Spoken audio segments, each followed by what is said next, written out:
यो वां पुष्पं वेद पुष्पवान् प्रजावान् पशुवान् भवति चन्द्रमा वा अपां पुष्पम् पुष्पवान् प्रजावान् पशुवान् भवति य एवं वेद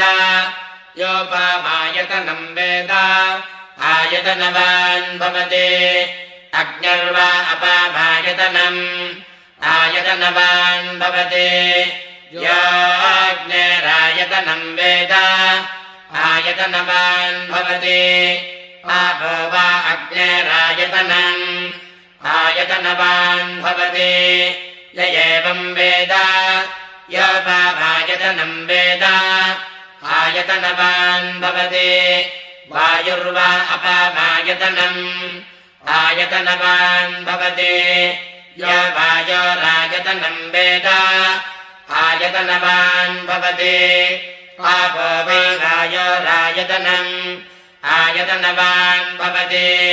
य एवं वेद योपामायतनं वेद आयतनवान् भवति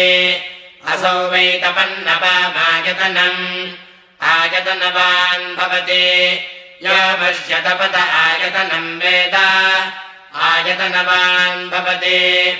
आपो वा अपश्यतपत आयतनम् आयतनवान् भवति य एवं वेद योपामायतनं वेद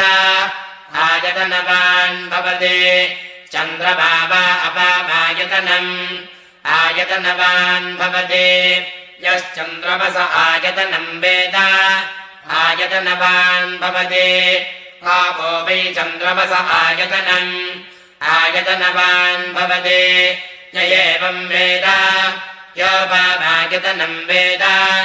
आयतनवान् भवति नक्षत्राणि वा अपामायतनम् आयतनवान् भवति यो नक्षत्राणामायतनं वेद आयतनवान् भवति आपो वै नक्षत्राणामायतनम् आयतनवान् भवति य एवं वेद योपामायतनं वेद आयतनवान् भवति पर्जन्यो वा अपामायतनम् आयतनवान् भवति यः पर्जन्यस्यायतनं वेद आयतनवान् भवति आपो वै पर्जन्यस्यायतनम् आयतनवान् भवति य एवं